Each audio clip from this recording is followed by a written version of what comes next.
Neva leaned into me and whispered, "We'd better go. There are people you have to see." I didn't want to leave. Who would? I had thousands of people cheering for me like I was the greatest hero of all time. What the heck? I'd never gotten any credit for saving all those other territories. I deserved a little applause. Neva gently pulled me inside, but the crowd didn't stop cheering. I was so excited I couldn't talk fast enough. "Did you see that?" I said. "They're going nuts out there. It worked. They're really going to do it. Quillen is going to be okay." While I blathered on, Neva kept leading me away. "Yes, it is incredible, but if we don't get out of here now, you'll be crushed by all these well-wishers." 14 led us down into the bowels of the castle, where there was an underground tunnel and a car waiting for us. Neva got behind the wheel and I got in the passenger side. "Come on," I said to 14. "You're part of this too." "No," he said. "My place is here." I got out of the car and stood by him. "There is no here anymore. You're free." "There is no such thing as free to a dado," 14 said. "I will remain with the other service dados." "Come on, Pendragon," Neva coaxed. I gave 14 a hug.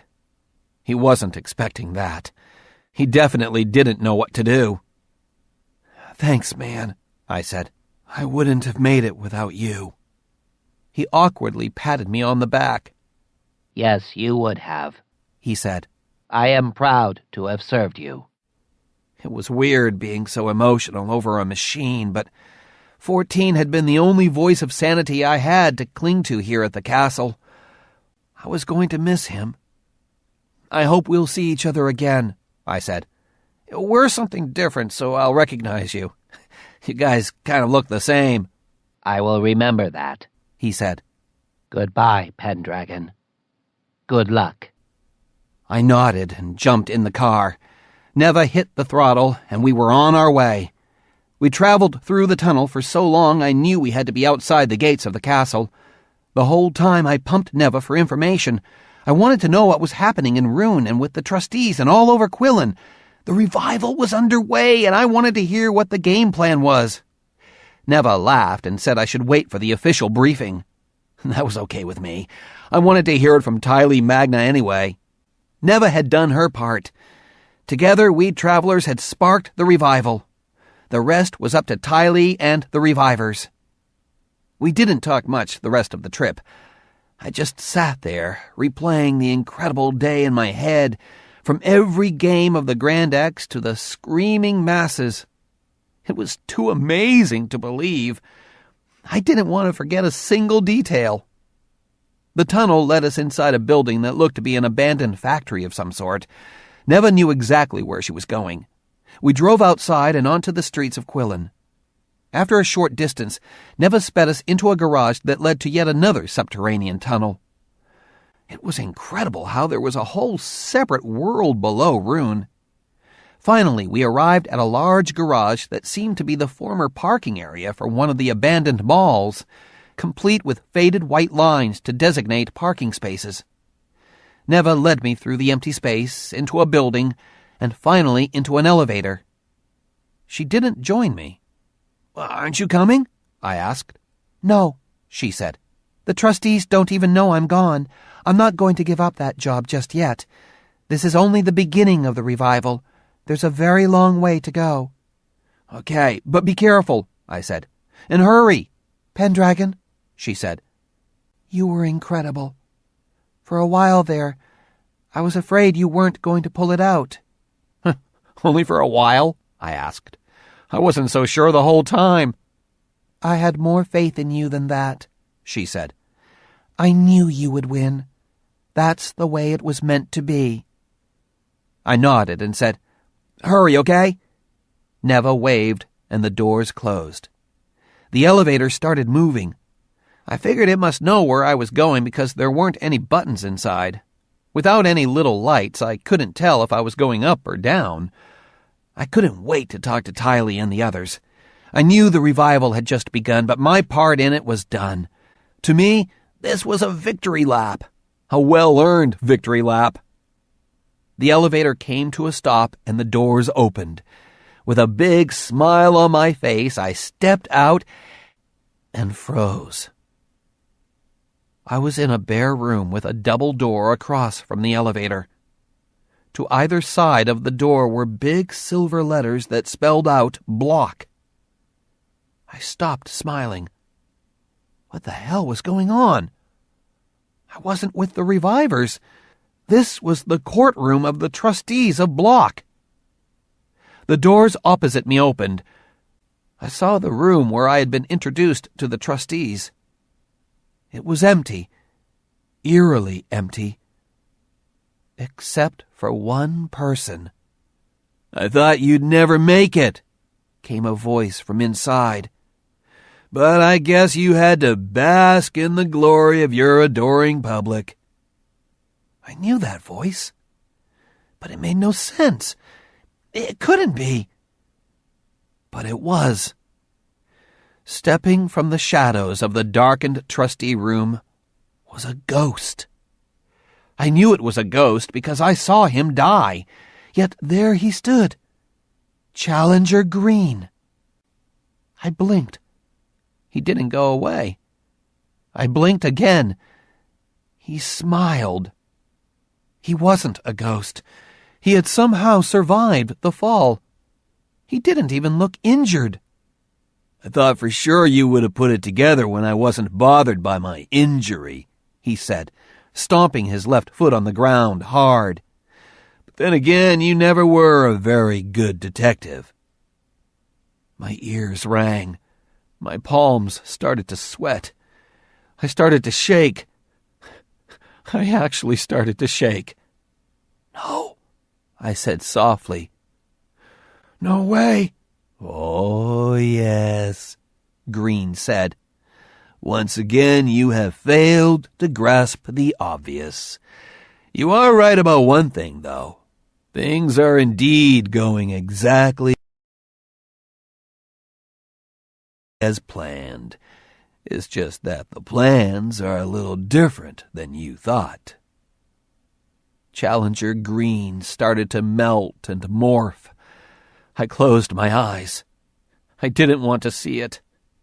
I didn't have to. I knew what was happening. "Open your eyes, Pendragon," Saint Dane said. "It's time for you to see the new Quillen, the territory you helped create." Journal number 27. Continued. Quillen. When I opened my eyes, I saw Saint Dane standing there in his normal form. You know it. He was well over 6 feet tall and wore a dark suit that buttoned right to his neck. He was completely bald, with his pale skin marked by red scars across his head that looked like jagged lightning bolts. What always stood out the most, though, were his eyes. His blue-white, intense eyes that glowed with a hint of insanity. I ducked back into the elevator, but with no controls, I didn't know what to do. Saint Dane chuckled. "Where are you going? Do you want to run and announce to Quillen that Challenger Green wasn't who they thought he was? Maybe you could tell that to your reviver friends." He grabbed his left biceps in a mock salute. "I liked that touch when you did this to the crowd, by the way," he said. "Very theatrical, very effective." "Tell me what's going on," I demanded. "Oh, I will," Saint Dane said. "I've been looking forward to this." "But you wanted me to compete and lose," I shouted. "And I beat you." "You didn't beat me, Pendragon," Saint Dane said. "I wanted you to win. I let you win. The only reason I let the competition get that close was to build the drama. People love drama." I leaned against the back of the elevator for support. "Actually," he continued, "the Grand X was the icing on the cake, as they say on Second Earth. You lost the territory long before that. I was having trouble breathing. My heart raced. Nothing he was saying made sense. You see, Pendragon, he said, taking a step toward me. Everything you've heard is correct. The people of Quillen are ready to take back their territory. The stage was set by the revivers. All they needed was the last piece, the inspiration, and you gave it to them. It worked. You've seen the result. People are massing by the thousands and marching on the city. It's happening all over the territory. You've given them hope, and they are running with it. Anarchy rules. But you let me win, I shouted. That means you wanted it to happen this way. Saint Dane chuckled. I hated it when he chuckled. Hope is a fragile emotion, my friend. It isn't real. He tapped his bald head. It exists only in the imagination. If you believe there is hope, there is hope. If you don't believe there is hope, there isn't. Just tell me, I demanded. Defeat is always devastating, he said. But it is never more crushing than when it comes after you believe you have won. He turned and walked into the trusty courtroom. I didn't want to follow. Nothing he was going to tell me in there would be good. If there were buttons on the elevator, I would have pushed them. Or maybe I wouldn't have. As bad as I knew this was going to be, I had to know. I followed him. Inside the courtroom, the two big screens where they had shown the replay of my hook competition were in place. Saint Dane held the remote control. I didn't lie to you, Pendragon, Saint Dane said. At least, not entirely. I had nothing to do with the creation of Block or of the games. But you brought Vigo and LeBerge from Velox, I said. Ah, you discovered that, he said. Oh, those two are such annoying little cretins, don't you agree? You know you're not supposed to mix the territories, I said. No, Pendragon, you are not supposed to mix the territories. I'm the bad guy, remember? At least from your perspective. You have this illusion that the territories must remain separate and evolve along their own paths. I don't share that philosophy. I believe we won't reach our full potential until the walls are broken down and Hala becomes one. But that would be chaos, I said. Oh, what do you think is happening out in the streets of Quillen right now? A tea party? You knew that once the revival was underway it would create havoc. Yes, but it's the only way they can topple Block, I argued. They're willing to suffer to create a better life. Exactly, Saint Dane exclaimed. Before my vision for Hala is complete, I have to break down the old ways and, yes, create chaos. From that, a new Hala will emerge. Is that so different than what you knew would happen on Quillen? It all depends on what your final vision is, I said. Saint Dane didn't respond to that right away. Instead, he gave me a slight smile. Well said, he countered. You said that if I competed, you would reveal to me the nature of the travelers, I said. Was that another lie? Saint Dane looked at me, then put down the remote. I don't think you truly want to know, Pendragon, he said. You would rather believe what you want to believe. Your version of reality is so much more comfortable. Don't tell me what I think. I want to know, I said. Very well, then, Saint Dane said. My heart hammered in my chest. Was this it? Was the truth finally going to be revealed? Saint Dane looked at me. This may sound strange, but for a moment I actually thought I saw his eyes soften. The evil madness had been replaced by... what? Kindness? Sympathy? Compassion? "You aren't real, Pendragon," he said softly. "You're an illusion, as am I, as are all the travelers. It's how we're able to travel through time and space with little concern for the physical rules that restrict the inhabitants of the territories." I wasn't buying that. "Maybe you're not real, but I sure am," I said. "I can't turn myself into other beings. I feel pain just like everybody else. I was born, I'm getting older, I'm a normal physical person like everybody else on Second Earth." "To an extent," he said.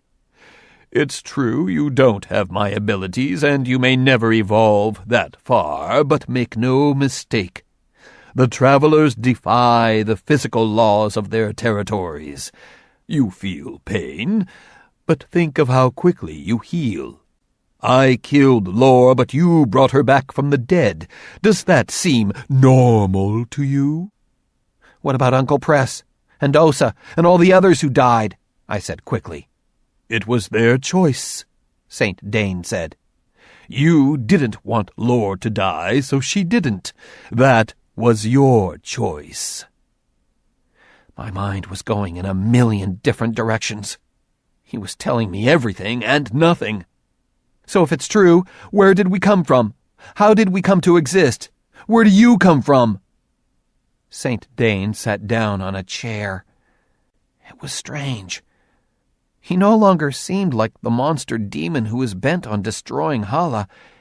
He came across as a kindly, concerned adult.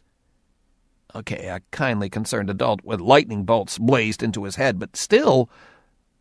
"I'm afraid the answer to that question is at the very heart of our conflict, Pendragon," he said. "I will be honest with you and say I cannot reveal the answer because it would put me at a disadvantage. I will not do that. But I will say this. You have an opportunity. We are not as different as you think. Join me. We can build a new Hala together."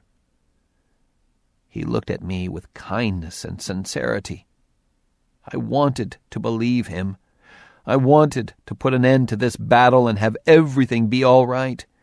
I wanted to learn the truth, all of it. It would have been so easy.